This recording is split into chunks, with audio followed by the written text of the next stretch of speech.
ক্ষুদ্র ক্ষুদ্র স্থলভাগ বিন্দু বিন্দু জল গড়ে তোলে মহাদেশ সাগর অতল।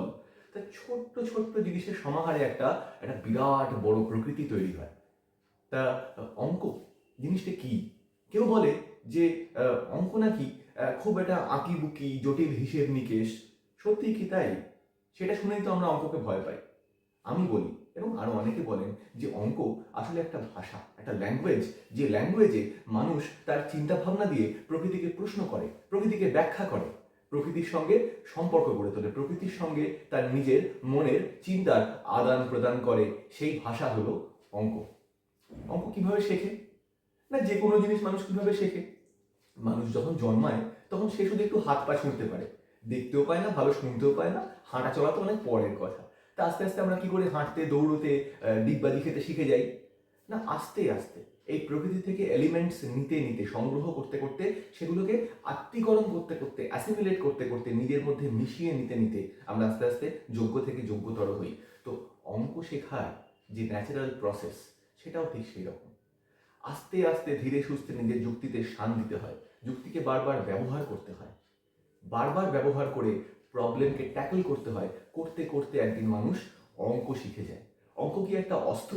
অঙ্ক কি একটা তরোয়ালের মতো, বন্দুকের মতো, যেটা চালিয়ে আমরা ধাঁধা প্রশ্নের যুক্তির জাল কেটে বেরিয়ে আসবো? না, ঠিক তা কিন্তু নয়।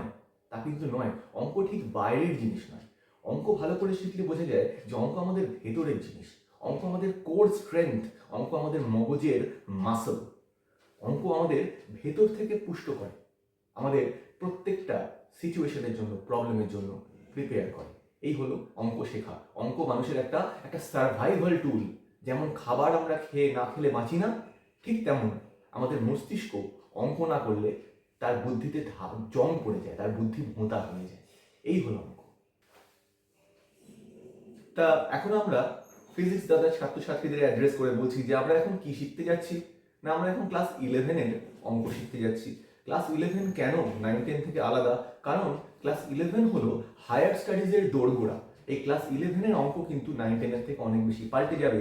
এখানে আমাদের শুধু অঙ্ক করতে শিখলে চলবে না, এখানে আমাদের অঙ্ক নিয়ে ভাবতে হবে, অঙ্ককে ওই যে বললাম অ্যাসিমিলেট করতে হবে।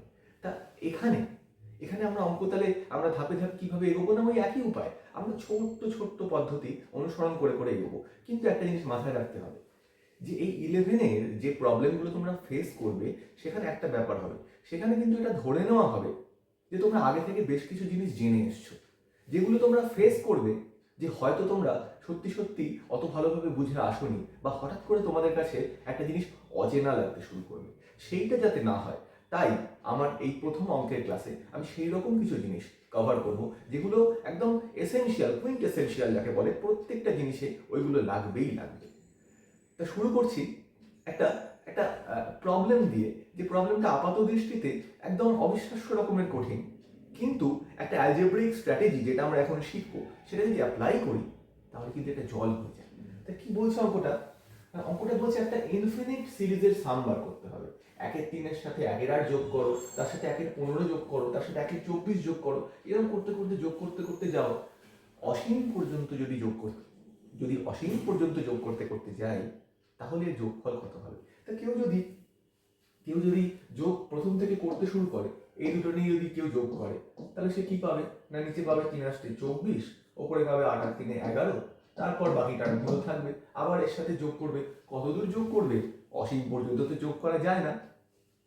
তাহলে ওই যে বললাম একটা বিরাট জিনিসের প্রপার্টিগুলোকে ভালো করে বুঝতে হলে অনেক সময় সেটাকে ছোট ছোট ভাগে নিয়ে দেখতে হয়। বিন্দু বিন্দু জল দিয়ে মহাসমুদ্র গড়ে ওঠে। তাহলে এই সিরিজে, সমুদ্রের মতো সিরিজের যে বিন্দুগুলো, এই ছোট ছোট টার্মগুলো, এগুলো আসলে কি? ভালো করে যদি দেখি, এই প্রত্যেকটা টার্ম হচ্ছে এক একটা বর্গের থেকে, একটা পূর্ণবর্গ রাশির থেকে এক কম। 3 হলো 2 এর স্কোয়ার -1। এই 8টা কি? এটা তো 9-1, মানে 3 এর স্কোয়ার -1। 15টা কি? ঠিক তাই তো, ওই প্যাটার্নটাই তো ফলো করছে। এটা 4 এর স্কোয়ার -1। তাহলে 24 কি 5 এর স্কোয়ার -1? হ্যাঁ, একেবারেই তাই, 5 এর স্কোয়ার -1। এইটা করে আমার লাভ কি হলো? মনে করে দেখো, তোমরা উৎপাদকের বিশ্লেষণ জানো, ফ্যাক্টরাইজেশন জানো। এ স্কোয়ার মাইনাস বি স্কোয়ারকে কি করতে পারি, এ plus B into A minus B. এইটা যার মনে থাকবে সে অবশ্যই বলবে না ঠিকই আছে, এটা তো 1 গুণ 3, এটা কি 3 প্লাস 1 ইন্টু 3 মাইনাস 1, মানে এটা তো 2 গুণ 4, আরে এটা কি, এটা তো 3 গুণ 5, আরে এটা কি, এটা তো 5 গুণ 7 রে ভাই। এরকম করতে করতেই তো যাচ্ছে, ভুল বললাম, 5 গুণ 7 নয়, এটা তো 4 গুণ 6, এটা তো 4 গুণ 6, ঠিক এরকম করতে করতে আমরা যাচ্ছি, এরকম করতে করতে আমরা যাচ্ছি। এইবার কি করব, এই 3 আর 1 এর মধ্যে তফাৎ কত, 2, 4 আর 2 এর মধ্যে তফাৎ 2, 5 আর 3 এর মধ্যে তফাৎ 2, আরে এটা তো আরেকটা মিল। তাহলে উপরে 1 1 করে আছে, উপরে যদি 2 করে থাকতো তাহলে আমরা এই ভগ্নাংশগুলোকে ভেঙে ফেলতে পারতাম। আচ্ছা তাহলে তাই করি, তাহলে উপরে একটা 2 নিয়ে চলে আসি, অসুবিধা কি, একটা হাফ দিয়ে বাইরে নিয়ে নিলাম আর একটা 2 উপরে নিয়ে নিলাম, তাহলে তো কোনো অসুবিধা নেই। এইভাবে গেল, এইভাবে গেল।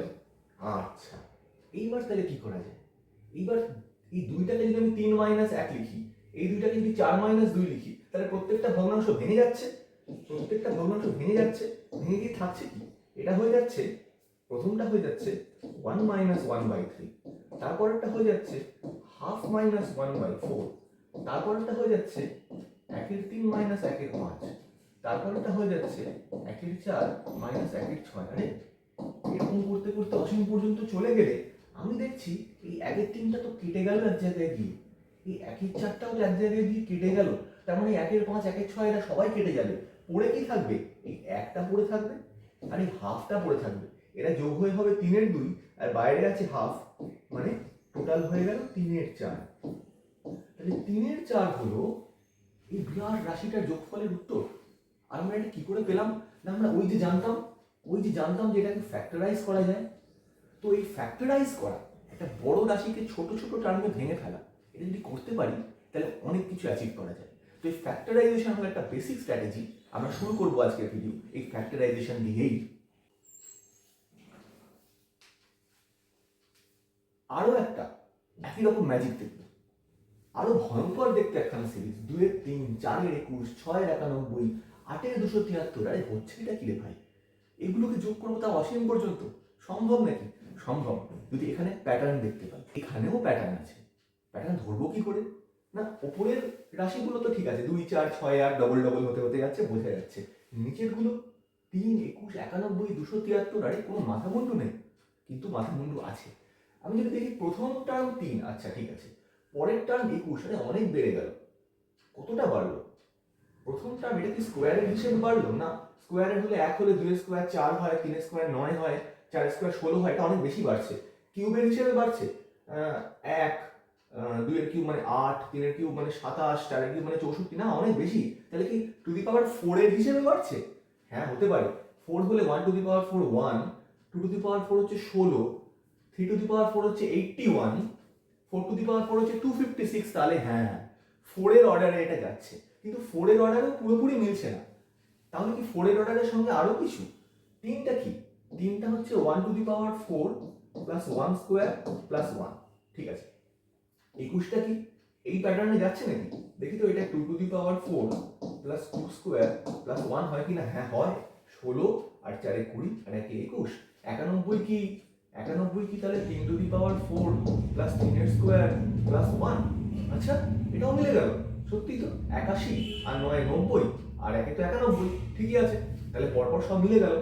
তাহলে করতে কি পারি, এবার আমি এদের জেনে, এটা জেনে আমি করতে কি পারি, আমি ফ্যাক্টরাইজ করতে পারি, আমি এই ফ্যাক্টরাইজেশনটা ইউজ করতে পারি এখানে, যে n two the power 4 plus n square plus 1, এই জিনিসটা হচ্ছে n two the power 4 plus যদি আমি একটা n স্কোয়ার যোগ করি আর বিয়োগ করি, যদি যোগ করি আর বিয়োগ করি তাহলে কি হলো, এটা n স্কোয়ার প্লাস 1 এর হোল স্কোয়ার মাইনাস n এর স্কোয়ার, তাহলে সেই a square minus b square, তাহলে এটা হলো n square minus n plus 1 into n square plus n plus 1। আচ্ছা তাহলে ফ্যাক্টরাইজ করা যায়, ফ্যাক্টরাইজ করা যায়, তার মানে এটা হচ্ছে 2 বাই 1 ইন্টু 3, এটা হচ্ছে 4 বাই 3 ইন্টু 7, এটা হচ্ছে 6 বাই 7 ইন্টু 13, আর এটা কি তাহলে 8 বাই 13 ইন্টু 21, হ্যাঁ একদমই তাই,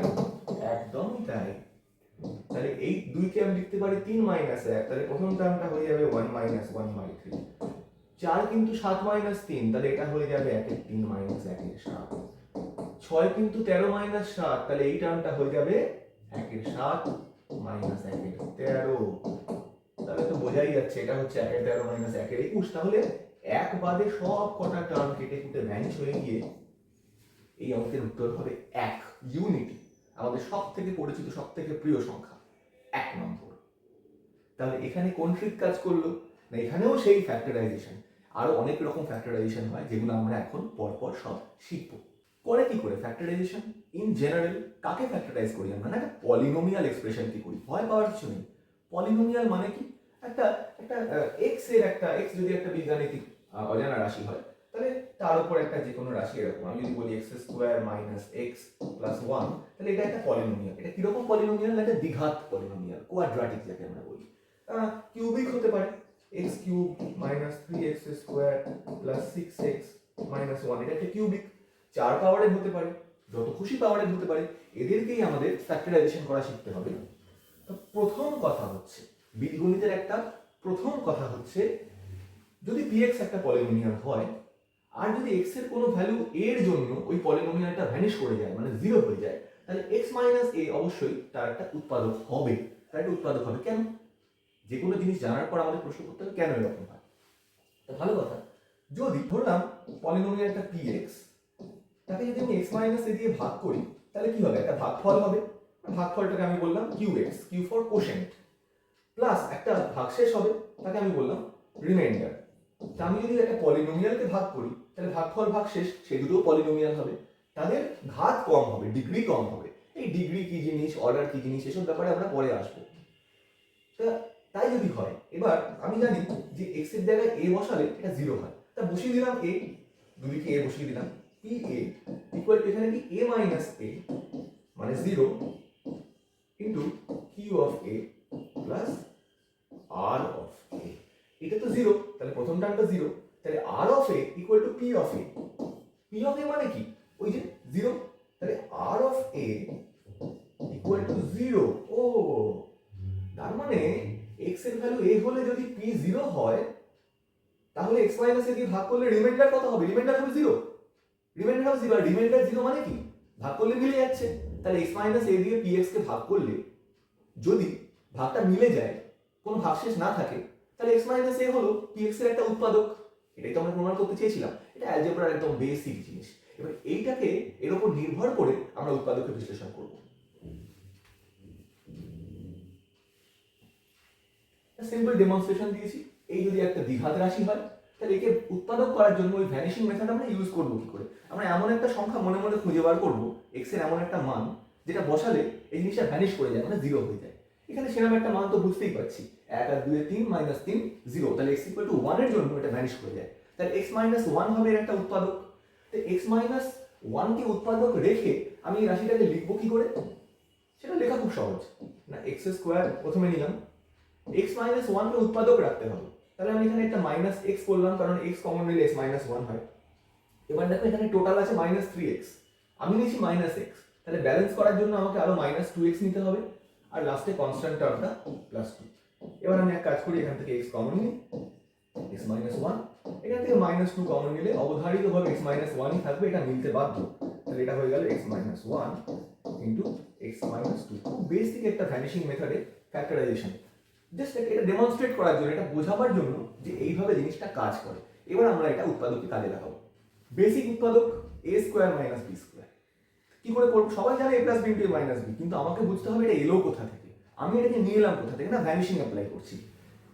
a square minus b square, এর কোন মানের জন্য এটা 0 হবে? না a ইকুয়াল টু b হলে এটা 0 হবে, তাহলে a মাইনাস b এর একটা ফ্যাক্টর হবে। তাহলে এটাকে আমি a minus b K factor রেখে লিখি, তাহলে a স্কয়ার এর সঙ্গে কি মাইনাস করব? যাতে কিছু একটা কমন নিলে a মাইনাস b থাকে, ab মাইনাস করব। কেন? কারণ a কমন নিলে a মাইনাস b থাকবে, তো ab তো এখানে ছিল না, তাহলে ব্যালেন্স করার জন্য আমাকে একটা ab যোগ করতে হবে, আর b স্কয়ার লাস্টে থাকলো। তাহলে এখান থেকে আমি a কমন নিলে a মাইনাস b প্লাস এখান থেকে b কমন নিলে a মাইনাস b, এগুলো তোমরা সবাই জানো, খুব সিম্পল অ্যালজেব্রিক ম্যানিপুলেশন। তাহলে এটা হয়ে গেল a plus b into a minus b। এই তো গেল বীজগাণিতিক প্রমাণ। এবারে আমি এর একটা জ্যামিতিক প্রমাণ দেখাবো, যেটা হয়তো তোমরা কখনো দেখোনি, হয়তো হয়তো এটা জ্যামিতি থেকেও মানা যায়। এটাকে এর উপর আমি কোনো বীজগণিত না করেও এই এ স্কোয়ার মাইনাস বি স্কোয়ার যে এ plus B into A minus B এই তত্ত্বে পৌঁছতে পারি। খুব ইন্টারেস্টিং লাগে, দেখো।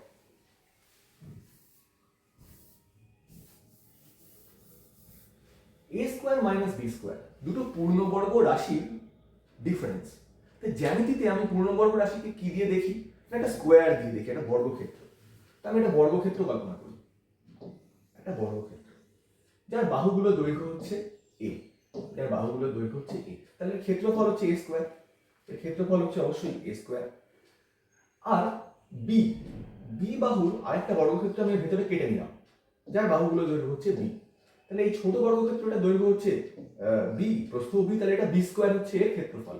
তাহলে বাদ বাকি যেটা পড়ে থাকলো, বাদ বাকি যেটা পড়ে থাকলো অর্থাৎ এই যে পোর্শনটা, এই পোর্শনটাই তো A square minus B square. তাহলে এর যদি ক্ষেত্রফলটাকে আমি দেখি, দুটো ভাগে দেখি, আমি এক কাজ করি, আমি এটাকে দুটো ভাগে দেখছি।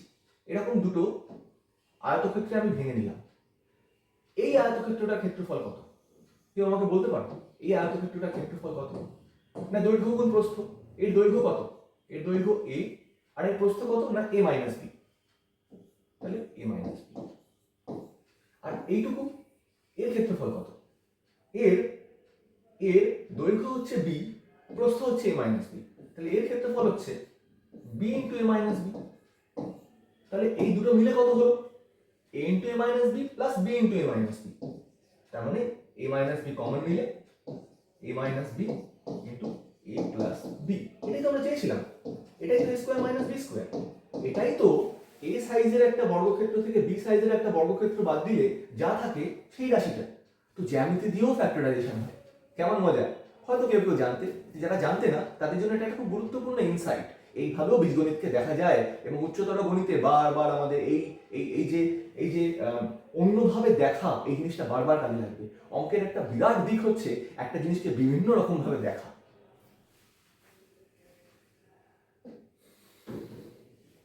Next factorisation, a cube minus b কিউবের ফ্যাক্টরাইজেশন। ওয়ান্স अगेन আমরা ভ্যানিশিং অ্যাপ্লাই করতেই পারি, ভ্যানিশিং অ্যাপ্লাই করতে পারি, করব। চলো ভ্যানিশিং অ্যাপ্লাই করে দেখি, কারণ এখানেও a ইকুয়াল টু b এর জন্য এই রাশিটা 0 হয়। তাহলে কি করব? a minus b K common factor রাখবো। তাহলে a কিউব থেকে কি বাদ দেব? আমাকে a minus b common factor রাখতে হবে। তাহলে a স্কয়ার b, আবার আমাকে a স্কয়ার b ফিরিয়ে দিতে হবে। এবার a স্কয়ার b থেকে কি বাদ দিলে common factor a minus b থাকে? ab square. আবার আমাকে ab স্কয়ার ফিরিয়ে দিতে হবে, আর একদম শেষে মাইনাস বি কিউব করতে হবে। তো ন্যাচারালি প্রথম থেকে a স্কয়ার কমন নিলে a মাইনাস b, এখান থেকে ab কমন নিলে a মাইনাস b, এখান থেকে b স্কয়ার কমন নিলে a মাইনাস b।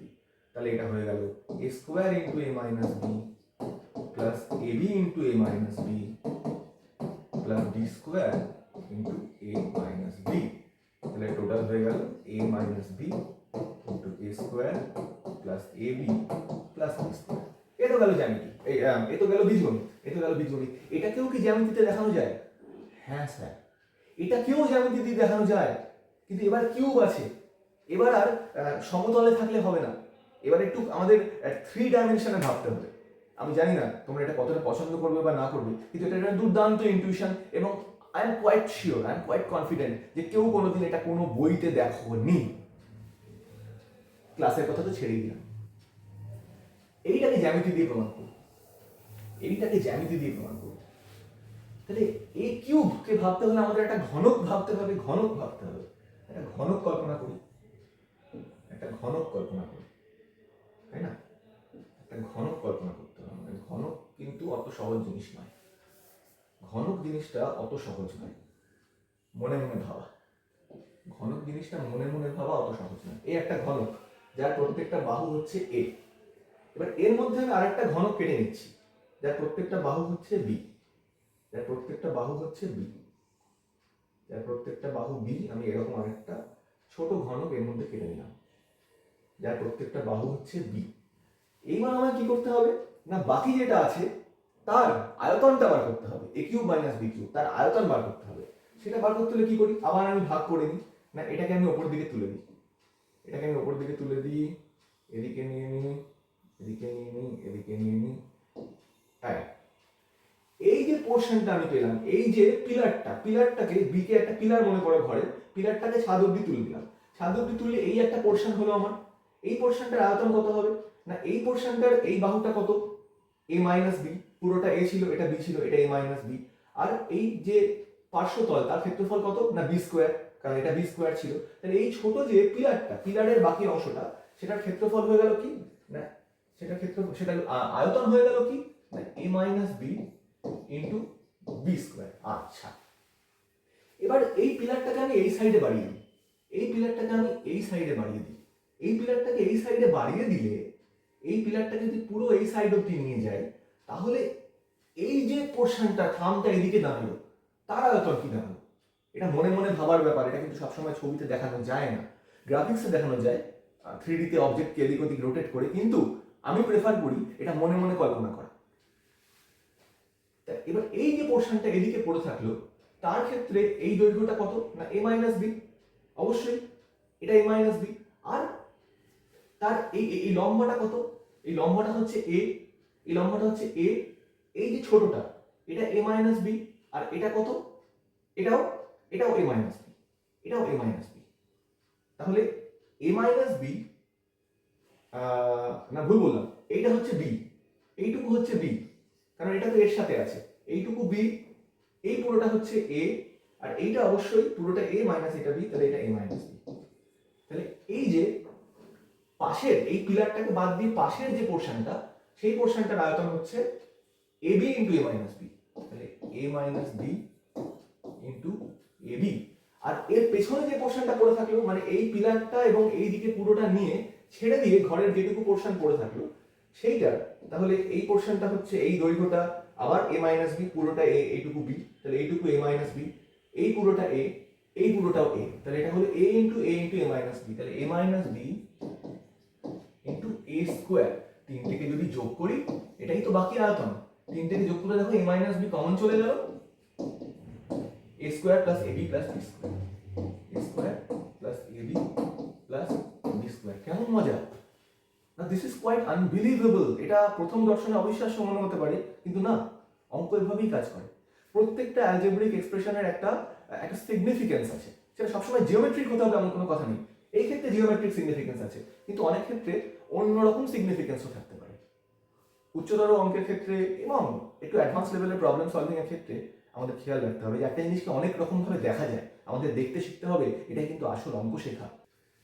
তা এবার ওই পদ্ধতিতে আরো একটু কমপ্লিকেটেড রাশির কিরকম ফ্যাক্টরাইজেশন হবে না a to the power 4 minus b to the power 4, a to the power 5 minus b to the power 5, এগুলো কিরকম দাঁড়াবে? তাহলে একদম জেনারেলাইজ করে ফেলবো, এদের প্রত্যেকের a ইকুয়াল টু b হলে এরা ভ্যানিশ করে, তাহলে প্রত্যেকের ক্ষেত্রে a মাইনাস b একটা কমন ফ্যাক্টর, এইটা হয়ে যাবে তাহলে a মাইনাস b, এর মধ্যেও থাকবে a মাইনাস b, প্রত্যেকের মধ্যে এর মধ্যেও থাকবে a মাইনাস b, একদম জেনারেলাইজ করে ফেললে এর মধ্যেও থাকবে a মাইনাস b, যেখানে আমি পাওয়ারে আর কোনো জানা সংখ্যা রাখিনি, n রেখে দিয়েছি। তা এর পরেরটা কি হবে সেটাই হচ্ছে আসল জিনিস। এই ক্ষেত্রে কি হবে না, লক্ষ্য করো, a স্কোয়ার মাইনাস b স্কোয়ারে ছিল a plus b, a cube minus b কিউবে ছিল a square plus ab plus b square, তাই না? তাই তো ছিল। তাহলে এখানে তাহলে কি হবে, লক্ষ্য করো এখানে যে টার্মগুলো থাকে তার মধ্যে a আর b এর যে সূচকগুলো, ঘাতগুলো, তাদের যোগফলটা সবসময় constant.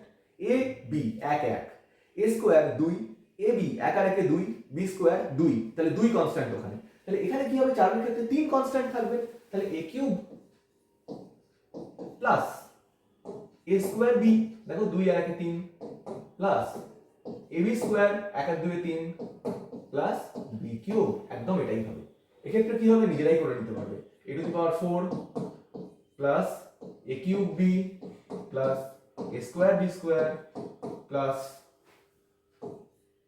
ab cube plus b to the power 4, এটা তোমরা নিজেরাই করতে পারবে। আর এই যে একদম ইন জেনারেল যদি আমি লিখি, তাহলে a to the power n minus 1 plus a to the power n minus 2 into b plus a to the power n minus 3 into b square, এরকম করতে করতে একদম b to the power n minus 1 পর্যন্ত চলে যাবে।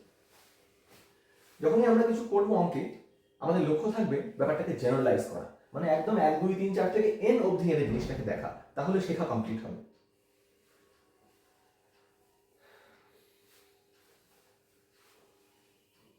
a minus b square minus b square শিখলাম। প্লাসের ক্ষেত্রেও কি ফ্যাক্টরাইজ করা যায়? হ্যাঁ করা যায়। জোড় ঘাতের ক্ষেত্রে করা যাবে না, কারণ জোড় ঘাত তো ভ্যানিশ করবে না, জোড় ঘাত তো সবসময় মিনিমাম জিরো, নেগেটিভ তো হয় না। তো A square plus B square এটা এর কোনো মানের জন্য ভ্যানিশ করবে না, এ ফোর প্লাস বি ফোরও করবে না, কিন্তু এরা করতে পারে।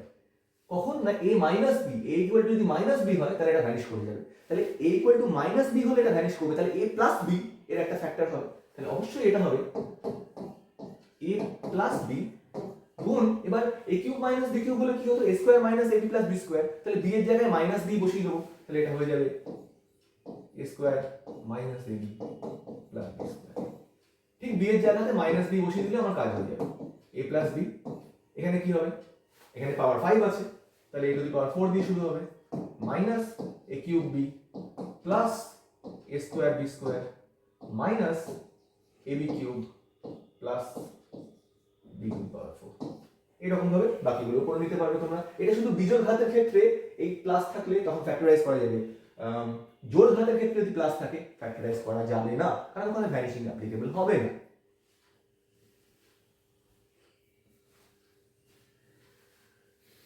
অলরেডি এর একটা অ্যাপ্লিকেশন আমরা দেখেছি, এবার আমরা জাস্ট এটাকে আরেকবার ফর্মালিটির জন্য দেখে নেবো। এটাকে ফ্যাক্টরাইজ করা খুব সোজা, ওই এ স্কোয়ার মাইনাস বি স্কোয়ার ফর্মে এটাকে লেখা যায়। কি করব না, একটা এক্স স্কোয়ার যোগ দেব আর একটা এক্স স্কোয়ার বিয়োগ দেব, তাহলে এটা একটা হোল স্কোয়ার হয়ে গেল, এটা আরেকটা হোল স্কোয়ার হয়ে গেল। এটা কার হোল স্কোয়ার না এক্স স্কোয়ার প্লাস 1 এর হোল স্কোয়ার, তাহলে a প্লাস বি হয়ে যাবে X square plus X plus 1, a minus B হয়ে যাবে X square minus X plus 1, as simple as that. এর একটা দুর্দান্ত প্রয়োগ আমরা অলরেডি দেখে নিয়েছি।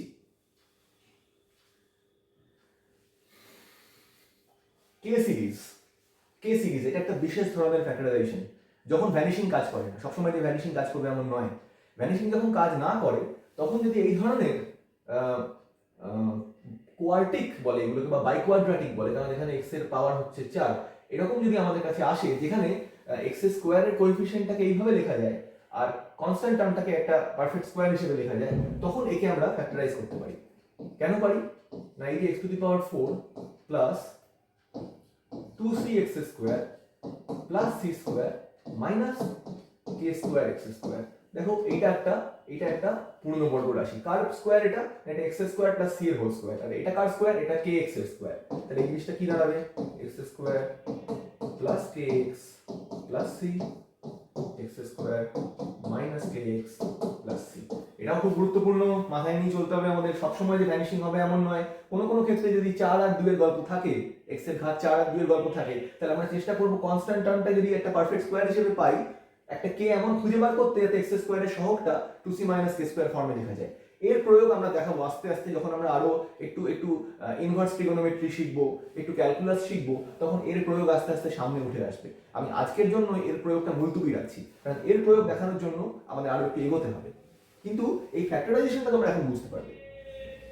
এবার সোফি জার্মেইন আইডেন্টিটি, বিখ্যাত মহিলা গণিতজ্ঞ, কিংবদন্তি মহিলা গণিতজ্ঞ শ্রীমতী সোফি জার্মেইনের নামে এই আইডেন্টিটি, এর যে ফ্যাক্টরাইজেশনটার নামকরণ করা হয়েছে, এর প্রয়োগও আমরা পরে অনেক দেখতে পাবো। আপাতত খুব সহজে এটাকে ফ্যাক্টরাইজ করে ফেলা যায়। দুটো পূর্ণবর্গ রাশি আছে, এটা a স্কোয়ারের হোল স্কোয়ার, এটা 2b স্কোয়ারের হোল স্কোয়ার, তাহলে এমন কিছু একটা যোগ বিয়োগ করতে হবে যাতে এটা x square minus y square ফর্মে পড়ে। তাহলে কি যোগ বিয়োগ করব, a টু দি পাওয়ার 4, এখানে 2b স্কোয়ারের হোল স্কোয়ার আছে, তাহলে আমি কি করব 2 into a square into 2b square, এটাকে যোগ বিয়োগ করব, তাহলে 4a স্কোয়ার b স্কোয়ার এখানে আমি যোগ দেব, আর 4a স্কোয়ার b স্কোয়ার আমি এখানে বিয়োগ দেব। তো ন্যাচারালি এটা হয়ে যাবে a স্কোয়ার প্লাস 2b স্কোয়ারের হোল স্কোয়ার, আর এটা তো 2ab এর হোল স্কোয়ার। তাহলে এবার তো খুব সহজ হয়ে গেল, a square plus 2ab plus 2b square, আর এটা হয়ে গেল a square minus 2ab plus b square. সহজ সহজ, এরও অনেক প্রয়োগ আছে, কিন্তু আপাতত আমাদের এই ফ্যাক্টরাইজেশনটা বুঝে নিতে হবে যে হ্যাঁ এই ফর্মটাকেও এভাবে করা যায়, যাতে পরে আমরা এই ফর্মটা দেখলেই চট করে চিনে ফেলতে পারি যে আরে এটা তো সোফি জার্মেইন ফর্মে আছে। হ্যাঁ, এই একটা ফ্যাক্টরাইজেশন, এর কোনো বিশেষ নাম আছে বলে আমার জানা নেই, কিন্তু এই বিচ্ছিরি রকমের দেখতে, তিনটে রাশি দিয়ে করা, অথচ একেও ফ্যাক্টরাইজ করা যায় সেই একই ওই a স্কোয়ার মাইনাস বি স্কোয়ারের ধারণা ব্যবহার করে। তো একে কিভাবে আমরা দুটো পূর্ণবর্গ রাশির অন্তররূপে লিখবো? আচ্ছা, এটা তো জানি যে a plus B plus C whole square মানে হচ্ছে a square plus B square plus C square plus 2ab plus 2ca plus এটা তো জানি যে এটা তো জানি যে a plus B plus C whole square মানে হচ্ছে a square plus B square plus C square plus 2ab plus 2bc plus 2ca। তো naturally a square plus B square plus C square এর হোল স্কোয়ার হবে a to the power 4 plus b to the power 4 plus c to the power 4 plus 2a square B square plus 2b square C square plus 2a square C square. তাহলে ওই ফর্মে যদি এটাকে লিখতে পারি যে আমি এটাকে লিখলাম এইভাবে a to the power 4 plus b to the power 4 plus c to the power 4। আমি চেষ্টা করব এটাকে একটা পূর্ণবর্গ রাশিতে আনার। তা আমি চেষ্টা করি না কেন এটাকে এই a square plus b square minus minus c square এর হোল স্কোয়ারে যদি লেখার চেষ্টা করি, এর হোল স্কোয়ার করলে কি হবে, a4 থাকবে b4 থাকবে c4 তো থাকবে প্লাস 2a স্কোয়ার b স্কোয়ারটা পজিটিভ হবে কারণ এই দুটোই পজিটিভ, কিন্তু 2b স্কোয়ার c স্কোয়ার সেটা নেগেটিভ হবে, আবার 2a স্কোয়ার c স্কোয়ার সেটাও নেগেটিভ হবে। এবার এর সাথে এটাকে মেলাই প্রায় একই রকম আছে, খালি তফাৎটা কোথায়, তফাৎটা হচ্ছে 2b square c square 2a square c square এই দুটোই নেগেটিভ আছে, 2a স্কোয়ার b স্কোয়ারটা এখানে পজিটিভ আছে ওখানে নেগেটিভ আছে। তাহলে এক কাজ করি 2a স্কোয়ার b স্কোয়ার যোগ দিই বিয়োগ দিই, 2a স্কোয়ার b স্কোয়ার যোগ দিই বিয়োগ দিই, তাহলে এটাকে আমি করে দিই plus 2a square b square minus এখানে যা আছে সেটাকে রাখি এখানে রাখি। তাহলে এই পর্যন্ত আমার পূর্ণবর্গ ফর্মে পড়ে গেল, পূর্ণবর্গ ফর্মে পড়ে গেল। বাদ দিতে কি হবে আমাকে, না এটা মাইনাস ছিল এখানে আমি প্লাস করেছি, তাহলে minus 4a square b square এটা আমাকে বাদ দিতে হলো, ব্যাস কাজ শেষ, কাজ শেষ। তাহলে এইটা ব্যবহার করে আমি লিখতে পারি যে এই জিনিসটা হচ্ছে a square plus b square minus c square এর হোল স্কোয়ার আর ওটা তো 2ab হোল স্কোয়ার। ব্যাস কাজ হয়ে গেল, কাজ হয়ে গেল। তাহলে ফ্যাক্টরাইজেশন হলো a square plus b square plus 2ab minus c square. দেখো এটাও একটা পূর্ণবর্গ রাশি আবার, তাহলে এটাকে আরো ফার্দার ফ্যাক্টরাইজ করা যায়, আর এটা a square plus b square plus 2ab sorry minus 2ab minus c square, এটা প্লাস c স্কোয়ার এটা মাইনাস c স্কোয়ার, না ভুল করলাম, দুটোই মাইনাস c স্কোয়ার, দুটোই মাইনাস c স্কোয়ার, এখানে মাইনাস c স্কোয়ার এখানে মাইনাস c স্কোয়ার। এই হলো এর ফ্যাক্টরাইজেশন। ভালো করে মিলিয়ে নাও, কোনো ভুলভ্রান্তি হলো কিনা স্ট্র্যাটেজিটা বুঝে নাও, স্ট্র্যাটেজিটা বুঝে নাও যে একেও আমরা একটা পূর্ণবর্গ রাশি হিসেবে লিখবো, তার জন্য ব্যবহার করলাম এই আইডেন্টিটিটা, এই ফর্মটা। এটাও অনেক কাজে লাগে, অনেক ক্ষেত্রে কাজে লাগে। এইবার ভীষণ গুরুত্বপূর্ণ একটা cyclic factorisation, a cube plus b cube plus c cube minus 3abc। এটাকে কি করে ফ্যাক্টরাইজ করবো, অত সোজা না, অত সোজা না। ভ্যানিশিং কাজ করতে পারে, এখানে ভ্যানিশিং কাজ করে, এখানে ভ্যানিশিং কাজ করে। আমি যদি এই অ্যাজাম্পশনটা করি যে a plus b plus c equal to 0, in other words আমি যদি a এর জায়গাতে মাইনাস b প্লাস c এইটা বসাই তাহলে এই জিনিসটা ভ্যানিশ করে, এটা ভ্যানিশ করে। এটা বোঝা অত সহজ নয়। এর জায়গাতে মাইনাস b প্লাস c বসাচ্ছি, তাহলে এটা কি হয়ে যাবে, এটা হয়ে যাবে মাইনাস b প্লাস c এর হোল কিউব, সঙ্গে থাকলো কি না b cube plus c cube minus 3abc minus 3abc। এই জিনিসটা কি, এটা হচ্ছে minus of b cube plus c cube plus 3bc into b plus c, এটাকে আমি সেকেন্ড ব্র্যাকেট করে দিই, প্লাস যা আছে b cube plus c cube minus 3abc। এই b cube c cube b cube c cube cancel হলো, এই 3abc এই 3bc into b plus c, 3bc common গেল, 3bc কমন গেলে মাইনাস 3bc কমন গেলে ভেতরে থাকলো a plus b plus c, আর a plus b plus c equal to 0 আমরা এটা অলরেডি অ্যাজিউম করে চলছি, তাহলে এটা হয়ে গেল 0, তার মানে এটা ভ্যানিশ করে গেল। তার মানে কি বলতে পারি, a plus b plus c এর একটা ফ্যাক্টর হবে। তাহলে a equal to minus b plus c এইটাকে মেনটেন করে আমাকে একে ভ্যানিশিং মেথডে লিখতে হবে। সেই কাজটাও সোজা না, সেই কাজটাও সোজা না, কিন্তু স্ট্র্যাটেজিক্যালি করা যায়, করা যায়। আমাকে কি মাথায় রাখতে হবে, আমাকে মাথায় রাখতে হবে a ইকুয়াল টু, আমাকে মাথায় রাখতে হবে যে আমাকে a plus b plus c এই ফ্যাক্টরটাকে মেনটেন করে আমায় চলতে হবে। তাহলে কি করব, প্রথম টার্মটা আছে a কিউব, আমি এর সাথে কি করব যাতে a plus b plus c factor maintain হয়, না আমি এর সাথে a square into b plus c যোগ দেব, তাহলে কি হবে a স্কোয়ার কমন গেলে a আর b প্লাস c মিলে a plus b plus c, এটা তো ছিল না, এটা আমায় বাদ দিতে হবে, তাহলে a square into b plus c। এর সাথে কি বার যোগ করব যাতে ওই জিনিসটা আসে, না এর সাথে আমি করব minus a into b plus c whole square, এটা আমায় রাখতে হবে। এবার এটা তো ছিল না, তাহলে এটাকে আমাকে ব্যালেন্স করতে হবে, এটাকে আমাকে ব্যালেন্স করতে হবে। তাহলে plus a into B plus C whole square minus এই 3abc, আর আমি কিছু করতে পারবো না, minus 3abc plus B cube plus C cube, এর বাইরে আমি কিছু করতে পারবো না। এবার আমাকে দেখতে হবে যে কি দাঁড়ালো ব্যাপারটা। প্রথমে a স্কোয়ার কমন নিলাম, তাহলে a plus B plus C, that's fine. Minus এখান থেকে কি নেব না a into B plus C নেব, a into B plus C নিলে আবার এখান থেকে a, এখান থেকে বি প্লাস সি, তাহলে a plus B plus C, fine until here. এইবার কি হবে, এখান থেকে যদি আমি a কমন নিই তাহলে b প্লাস c এর হোল স্কয়ার মাইনাস 3bc, তাহলে a কমন নিলে b প্লাস c এর হোল স্কয়ার মাইনাস 3bc, মানে b square plus c square plus 2bc minus 3bc, মানে মাইনাস bc।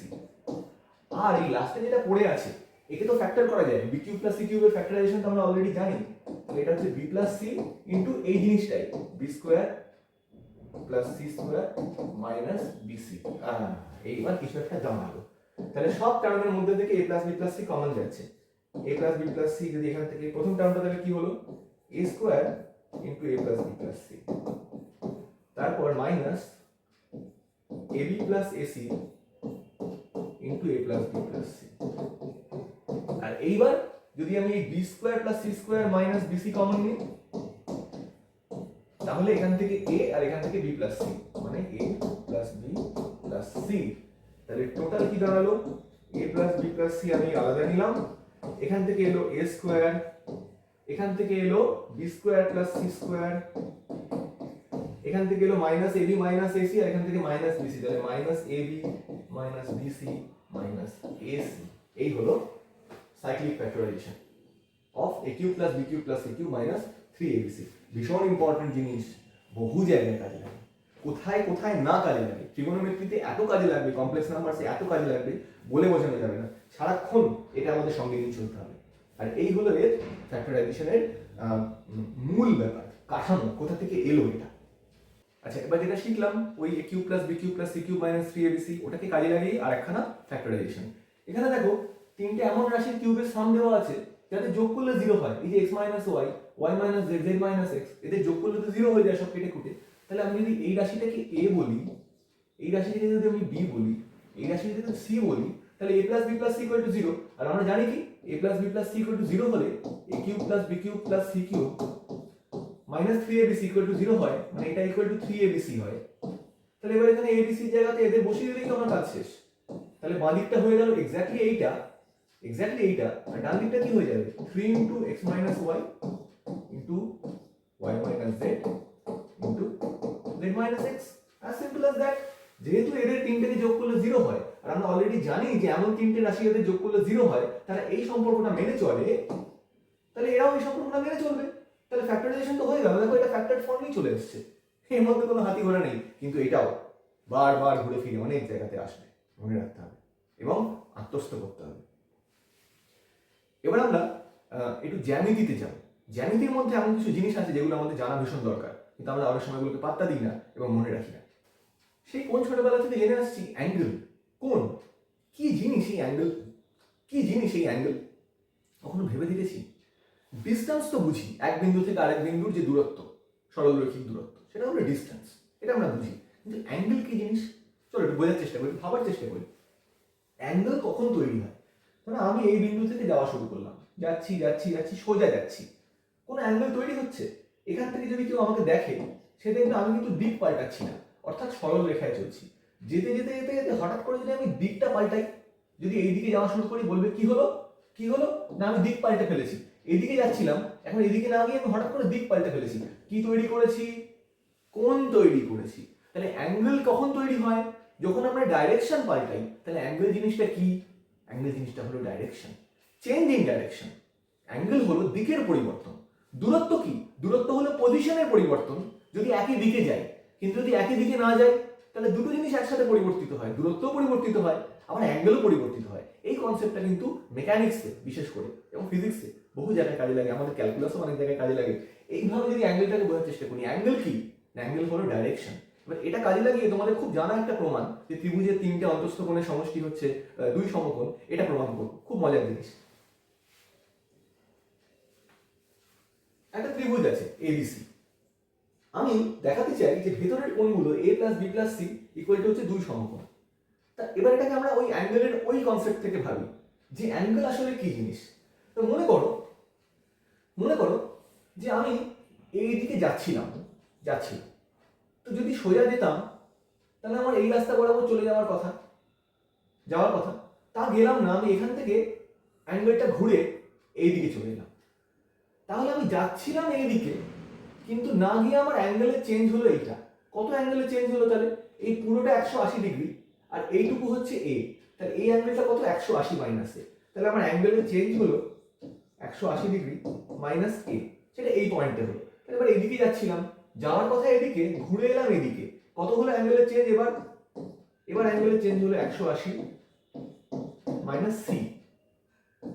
আবার এদিকে আসছি, যাওয়ার কথা ছিল এইদিকে, তা না করে ধরো আমি ঘুরে গেলাম আবার আগের জায়গায়, আবার আগের ডাইরেকশনে। তাহলে এবার অ্যাঙ্গেলের চেঞ্জ হলো 180 ডিগ্রি মাইনাস বি। টোটাল কত হলো না? 540 ডিগ্রি, মানে 6 সমকোণ। 540 ডিগ্রি মাইনাস এ প্লাস বি প্লাস সি। এবার যদি ভেবে দেখো এই জিনিসটা আসলে কি, আমি তো যেদিকে ছিলাম সেদিকেই ফিরে এসেছি, মানে আমি একটা পুরো বৃত্তীয় কোণ ঘুরেছি, মানে আমি আসলে 360 ডিগ্রি ঘুরেছি। আমার টোটাল অ্যাঙ্গেলের চেঞ্জ কত? 360 ডিগ্রি। তাহলে এই জিনিসটাকে হতে হবে 360 ডিগ্রি। তাহলে a plus B plus C কত? 540 মাইনাস 360, মানে 2 সমকোণ। কোনো বড় বড় উপপাদ্য লাগলো না, শুধু অ্যাঙ্গেলের ধারণা, অ্যাঙ্গেল জিনিসটা কি সেটাকে যদি কনসেপচুয়ালাইজ করতে পারি, তাহলেই এরকম একটা প্রমাণ আমার হাতের সামনে চলে আসে। এটা দিয়ে কিন্তু শুধু ত্রিভুজ নয়, এবার তোমাদের কাজ হলো, চেষ্টা করো যে কোনো পলিগন, যে কোনো বহুভুজের ক্ষেত্রে তোমরা জানো যে অন্তস্থ কোণগুলো সমষ্টি হয় 2 × n-2 সমকোণ, n বাহু বিশিষ্ট একটা বহুভুজের ক্ষেত্রে। তো সেটা প্রমাণ করে ফেলো ঠিক এই স্টাইলে। ঘুরে আসবে, প্রত্যেকটা জায়গায় 180 মাইনাস ওই ভার্টেক্সে যে কোণটা হয় তাদের সাম হবে, যখন ঘুরে এলে তখন বৃত্তীয় কোণ অর্থাৎ 360 ডিগ্রি। এখান থেকে প্রমাণ হয়ে যাবে, মুখে মুখে প্রমাণ হয়ে যাবে। এই কনসেপ্টটা মনে রেখো, এই কনসেপ্টটা মেনে চলো, এই কনসেপ্টটা ভেতরে রেখো, তাহলে মেকানিক্সে খুব কাজে দেবে।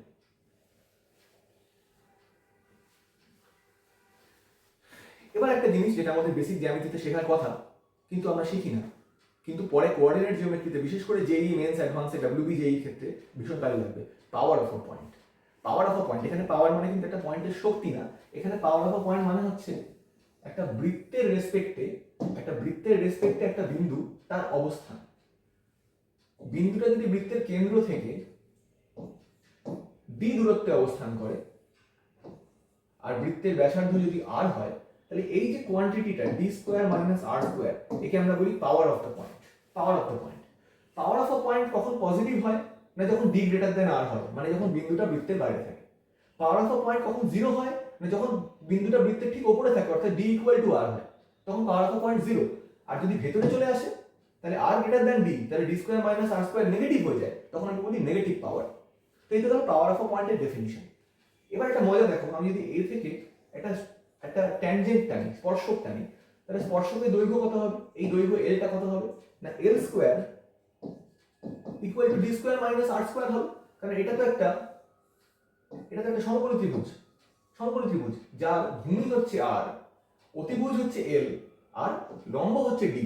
তাহলে পিথাগোরাস অনুযায়ী L square equal to D square minus R square. তাহলে পাওয়ার অফ আ পয়েন্টের আরেকটা সিগনিফিকেন্স হলো, আরেকটা ইন্টারপ্রিটেশন হলো যে সে হচ্ছে ওই বিন্দু থেকে ত্রিভুজের ওপর স্পর্শকের দৈর্ঘ্যের বর্গ।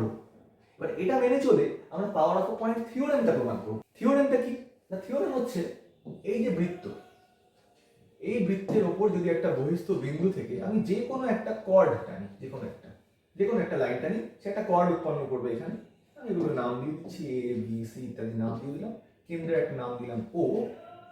তাহলে আমরা প্রমাণ করব যে এই যে আর এই যে পুরো ডিসটেন্সটা D, power of a point যেটা হয় D square minus R square, এই পাওয়ার অফ আ পয়েন্ট এটা ইকুয়াল টু সব সময় এবি গুণ এসি। যে কোনো কর্ডের ক্ষেত্রে এই জিনিসটা ধ্রুবক। যে কোনো কর্ডের ক্ষেত্রে আমি যদি এখানে টানতাম, তাহলেও এইটুকু গুণ এই পুরোটা একই জিনিস হতো, ধ্রুবক হতো। এটা প্রমাণ করতে হবে। এটা প্রমাণ করা আমি কিছু বড় কথা না, পিথাগোরাস অ্যাপ্লাই করলে খুব সহজেই প্রমাণ হয়ে যায়। তা আমি কি করবো না, আমি এখান থেকে একটা লম্ব এখানে টানবো। আমি জানি যদি এখান থেকে লম্ব টানি, তাহলে বৃত্তের এই যে লম্ব, যেহেতু এটা বৃত্ত, যেহেতু বৃত্তের জ্যা, তাই এটা একে সমদ্বিখণ্ডিত করবে। তা আমি এক কাজ করি, এই লেন্থটাকে ধরে নিই x, আর এটাকে আমি এক কাজ করি, এটাকে y ধরলে এটাকে আমি y/2 আর এটাকেও আমি y/2 মেনে চলি, ঠিক আছে? আচ্ছা, এটা তো r, আর এই লম্বের দৈর্ঘ্যটাকে আমি বলি না হয় এটাকে আমি h বলছি, আর এই পুরোটাকে না হয় আমি d বলছি, পুরোটাকে আমি d বলছি। বেশ, তাহলে এক কাজ করি, এটাকে টেনে নিই, এটাও r হবে, এটাও r হবে। তো পিথাগোরাস আমাকে কি বলছে? পিথাগোরাস আমাকে বলছে যে d square equal to d square, অর্থাৎ এই ত্রিভুজের যে অতিভুজ d স্কয়ার ইকুয়াল টু অবশ্যই h স্কয়ার প্লাস এইটুকুর স্কয়ার, এইটুকু মানে কি? এটা মানে হচ্ছে x প্লাস y/2 এর whole square, x plus y/2 এর হোল স্কয়ার। খুব ভালো কথা। আর r স্কয়ারটা কি? r স্কয়ার কি না? r স্কয়ার হচ্ছে h স্কয়ার প্লাস y/2 এর whole square, h square plus y/2 এর হোল স্কয়ার। তো আমার দরকার পাওয়ার অফ আ পয়েন্ট, তাহলে এগুলোকে বাদ দিয়ে দেবো, সাবট্রাক্ট করে দেবো, তাহলে পাওয়ার অফ আ পয়েন্ট হলো d square minus r square. এই দুটো বাদ দিলে h স্কয়ার কেটে গেল, h স্কয়ার কেটে গিয়ে কি দাঁড়ালো? x plus y/2 whole square minus y/2 square. তাহলে a plus b into a minus b করে দিলে x plus y/2 plus y/2 মানে x plus y into x plus y/2 minus y/2 মানে x। এবার x প্লাস y মানে কি? x plus y মানে ছিল এই পুরোটা মানে ac, আর x মানে কি? ab। তাহলে এটা হয়ে গেল ac গুণ ab। এটাই তো আমি প্রমাণ করতে চেয়েছিলাম যে সব সময় এই জিনিসটা পাওয়ার অফ পয়েন্টের সঙ্গে সমান হবে। আমি যদি এখানে এটা টানতাম, এটাকে যদি আমি ad বলতাম, ae বলতাম, তাহলে এই জিনিসটা সমান ওই ad ইনটু ae হতো। এটা যে কোনো লাইনের ক্ষেত্রে এটা মেনে চলবে বৃত্ত, কারণ এটা হচ্ছে এই power of a point a এর সাথে সমান। এই হলো পাওয়ার অফ আ পয়েন্টের সিগনিফিকেন্স। অ্যাপোলোনিয়াস থিওরেম আবারও মনে হয় না বইতে থাকে, হয়তো কেউ জ্যামিতির এক্সট্রাতে করে থাকতে পারে, কিন্তু অ্যাপোলোনিয়াস থিওরেম ভীষণ গুরুত্বপূর্ণ।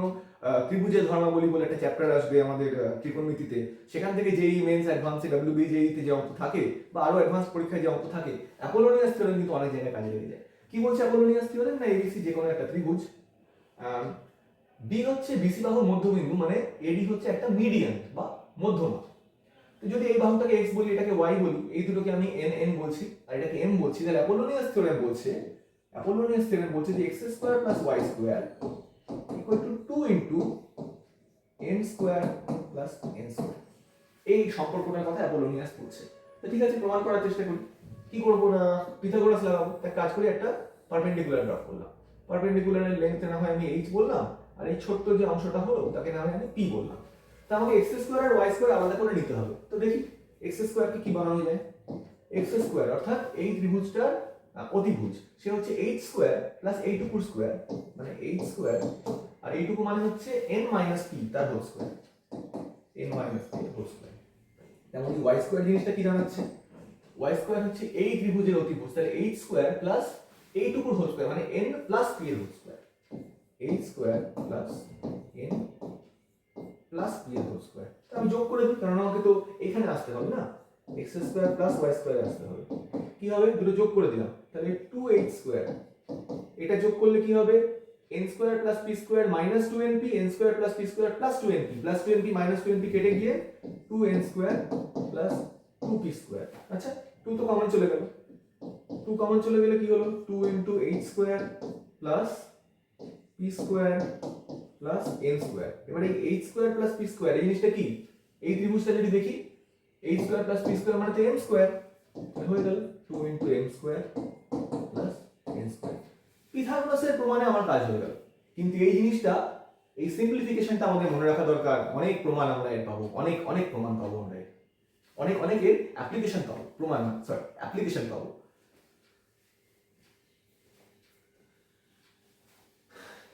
লাস্ট একটা থিওরেমের টাচ তোমাদের দিয়ে দেবো, এটা আমি প্রমাণ করে দেখাবো না, এটা তোমরা প্রমাণ করতে পারবে। তোমরা যেটুকু জানো 9-10 এর জ্যামিতিতে তা দিয়েই পারবে।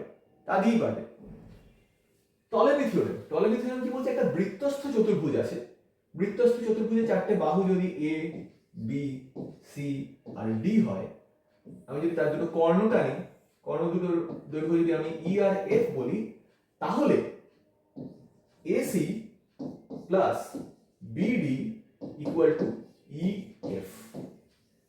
Ptolemy theorem, ac plus bd equal to ef। আমার লিখতে ভুল হয়েছে, ac plus bd equal to ef। বিপরীত বাহু a আর c গুণ করলে যা হয়, তার সাথে d আর b গুণ করলে যা হয়, সেটা নাকি ERF গুণ করলে যা হয় তার সাথে সমান।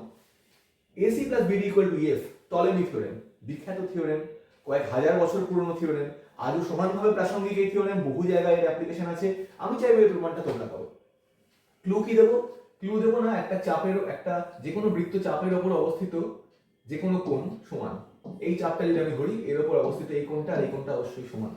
তো এই কোণ সমান ধরে কনগ্রুয়েন্স অফ ট্রায়াঙ্গলস যদি আমরা এখানে পাই, মানে যাকে বাংলায় বলে যে দুটো ত্রিভুজের সদৃশ ত্রিভুজ যাকে বলে, যার কোণগুলো সব সমান হয়, সেরকম ত্রিভুজ যদি আমি এই ছবিতে পয়েন্ট আউট করতে পারি আর বিপরীত বাহুগুলোর অনুপাত নিতে পারি সমান কোণের, তাহলে কিন্তু আমরা আস্তে আস্তে এইটার দিকে আসতে পারবো।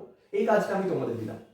তো জ্যামিতিতে কোণের ধারণা, অ্যাপোলোনিয়াস, টলেমি আর পাওয়ার অফ আ পয়েন্ট, দুটো প্রমাণ আমি দেখালাম।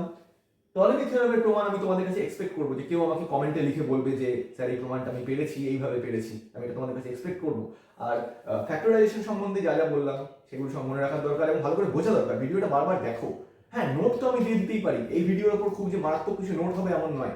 এর পরের ভিডিও থেকে কিন্তু আমি প্রপার টপিকগুলো কভার করা শুরু করবো। হয়তো সেট থিওরি পড়াবো, হয়তো সিরিজ সিকোয়েন্স প্রোগ্রেশনস পড়াবো, হয়তো লগারিদম পড়াবো, হয়তো কিছু পড়াবো। কিন্তু আপাতত এই যে বেসিকগুলো আমি বললাম এগুলো সঙ্গে নিয়ে চলো, কিন্তু এগুলো বারবার কাজে লাগবে তোমাদের। বারবার এগুলোর প্রয়োগ হবে আমি যখন পড়াবো, তখন কিন্তু আমি এটা শুনবো না যে স্যার এটা তো আমি জানতাম না। যা যা তোমাদের জানার দরকার তার বেশিরভাগটাই আমি এই ভিডিও দিয়ে দিলাম। আবার যদি আমার কিছু মাথায় আসে আবার ভিডিও করবো, 200টা ভিডিও করবো তোমাদের জন্য। সারা জীবন বাজিয়ে আছে তোমাদের অঙ্ক বোঝানোর জন্য, কিন্তু তোমাদের আমার সঙ্গে থাকতে হবে। থাকবে তো?